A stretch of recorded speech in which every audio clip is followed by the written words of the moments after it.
Ma tante a littéralement détruit notre famille à cause de rumeurs folles sur moi. Ma tante a toujours été un peu vipère, mais là, elle a dépassé les bornes. Des rumeurs horribles et maintenant, c'est la guerre à la maison. Je ne sais plus quoi faire. C'est un truc de dingue, vraiment. Je n'arrive toujours pas à croire que ce soit passé, et encore moins que ça continue. Ma tante, Martine. Martine a toujours été un personnage, disons-le comme ça. Un peu théâtrale, un peu pipelette, un peu... Eh bien, disons juste qu'elle aimait bien être au centre de l'attention. Mais de là à faire ce qu'elle a fait, jamais je n'aurais cru. Pour vous planter le décor, je dois vous parler un peu de ma famille. On est une famille normale, je crois. Avec ses hauts et ses bas, ses petites manies, ses blagues privées. On n'est pas les Desperate Housewives, loin de là, mais on n'est pas non plus les Ingalls. On s'aime, à notre manière, même si parfois, on se tire un peu dans les pattes, comme toutes les familles, non? Martine, c'est la sœur de ma mère. Elle a toujours été spéciale. Déjà petite, ma mère me racontait qu'elle piquait des crises pour un oui ou pour un non, qu'elle voulait toujours être la plus belle, la plus intelligente, la plus aimée. En grandissant, ça ne s'est pas vraiment arrangé. Martine a toujours eu besoin d'être admirée, d'être complimentée, d'être au centre. Si le projecteur n'était pas braqué sur elle, elle trouvait toujours un moyen de le ramener vers elle, quitte à faire un peu de cinéma. Mais bon, jusqu'à présent, c'était surtout agaçant. Un peu fatigant parfois, mais pas vraiment méchant. On soupirait un peu en douce quand elle en faisait trop, mais on la laissait faire. C'était Martine après tout. On l'aimait bien, malgré ses petits défauts. Enfin, je croyais qu'on l'aimait bien. Et puis il y a eu ça. Cette histoire de rumeurs. Ça a commencé il y a quelques mois, comme ça, l'air de rien.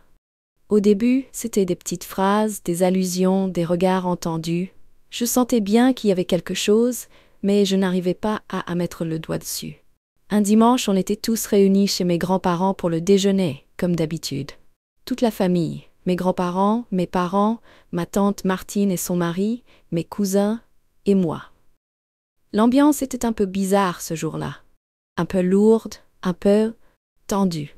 Je sentais des regards appuyés, des chuchotements étouffés dès que je tournais le dos. Je n'arrivais pas à comprendre ce qui se passait. Pendant le repas, j'ai essayé de lancer la conversation, de faire comme si de rien n'était.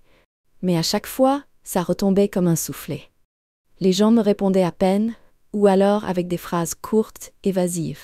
Ma tante Martine, elle, me souriait d'un air bizarre. Un sourire en coin un peu faux, un peu condescendant. Ça m'a mis mal à l'aise, vraiment.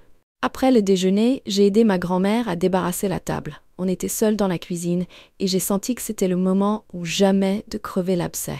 « Mamie, il se passe quelque chose, non ?» J'ai demandé, la voix un peu tremblante. Elle a soupiré. Elle a évité mon regard en rangeant des assiettes. « Écoute, ma chérie, il y a des choses qui se disent. Voilà tout. » « Des choses qui se disent? Mais quoi? Dis-moi, mamie, je t'en prie. » Elle a fini par se retourner vers moi, les yeux tristes. « C'est ta tante Martine. Elle raconte des choses sur toi. » Le coup est parti comme une gifle. J'ai senti mon sang se glacer, mon cœur se mettre à battre la chamade. « Des choses sur moi? Quoi comme chose ?» J'ai insisté, la voix à peine audible. Elle a hésité, puis elle a fini par lâcher, à voix basse, presque honteuse. Elle dit que tu n'es pas quelqu'un de fiable, que tu es manipulatrice, intéressée, des choses comme ça, tu vois. J'ai eu l'impression que le sol se dérobait sous mes pieds. Manipulatrice? Moi? Intéressée? Mais d'où elle sortait ça? J'étais complètement abasourdie. Je n'arrivais pas à comprendre. Mais pourquoi elle dit ça? C'est n'importe quoi. J'ai balbutié, les larmes aux yeux. Ma grand-mère a haussé les épaules, impuissante. Je ne sais pas, ma chérie, je ne comprends pas non plus. Elle dit que... Je ne sais pas, que tu as toujours été comme ça, que ça se voit, que bref, des bêtises, tu vois bien. Mais elle le raconte à tout le monde, à tes oncles, à tes cousins. Et certains la croient, je crois. Certains la croient.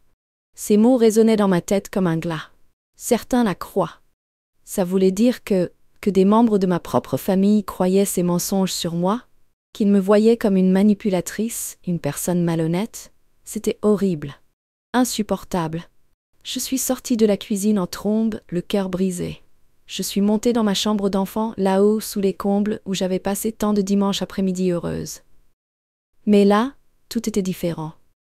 L'atmosphère était empoisonnée, viciée par les paroles venimeuses de ma tante. Je me suis effondrée sur le lit, en larmes. Pourquoi? Pourquoi Martine faisait ça? Qu'est-ce que je lui avais fait? J'ai passé des heures à me torturer l'esprit, à essayer de comprendre. Mais je ne trouvais aucune explication logique. Martine et moi, on n'avait jamais été super proches, c'est vrai.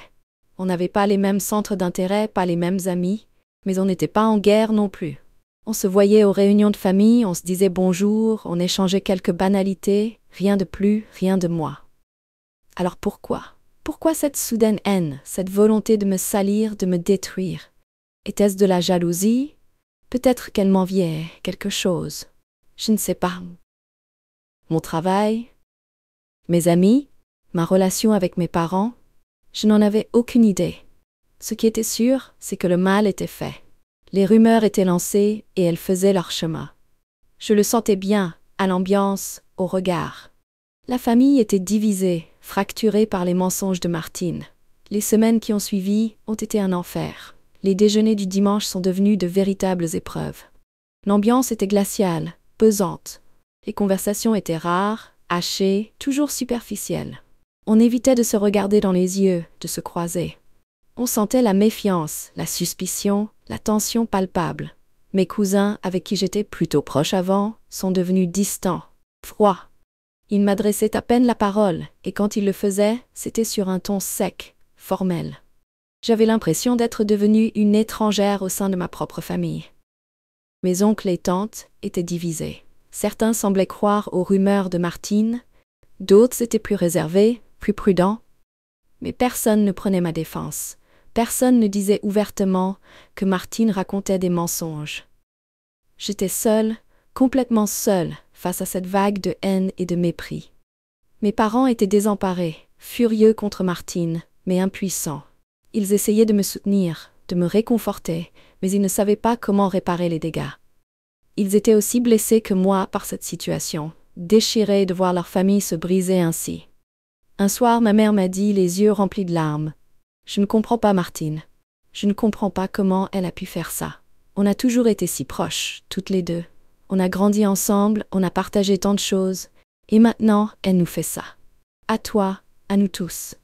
C'est horrible. » Moi aussi, je ne comprenais pas.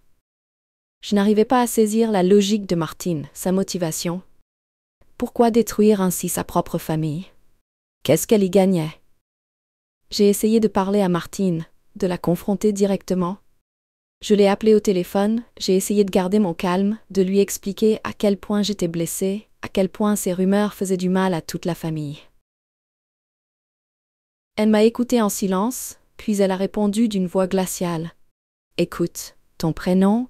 Je ne sais pas de quoi tu parles. Je n'ai rien dit de mal sur toi. Si les gens interprètent mal mes paroles, ce n'est pas mon problème. » « Comment ça? Ce n'est pas ton problème. Tu sais très bien ce que tu as fait, Martine. Tu as répandu des mensonges horribles sur moi, tu as monté toute la famille contre moi. Pourquoi? Pourquoi tu fais ça? » J'ai crié à bout de nerfs. Elle a soupiré comme si je l'ennuyais. « Écoute, ton prénom? Je n'ai pas de temps à perdre avec tes enfantillages. Si tu te sens visé, c'est que tu as peut-être quelque chose à te reprocher. Maintenant, laisse-moi tranquille, j'ai des choses plus importantes à faire. » Et elle a raccroché, me laissant seule, encore plus désespérée qu'avant. J'avais essayé de la raisonner, de la faire entendre raison, mais c'était peine perdue. Martine était enfermée dans son mensonge, dans sa haine, et elle ne voulait rien entendre. J'ai réalisé à ce moment-là que je ne pourrais pas la changer, que je ne pourrais pas la faire revenir en arrière, que je devais accepter la situation, aussi injuste et douloureuse soit-elle. Alors j'ai pris une décision difficile mais nécessaire. J'ai décidé de prendre mes distances avec cette partie de ma famille, avec ceux qui croyaient aux mensonges de Martine, avec ceux qui me jugeaient sans me connaître, sans me laisser la chance de me défendre. J'ai arrêté d'aller au déjeuner du dimanche chez mes grands-parents.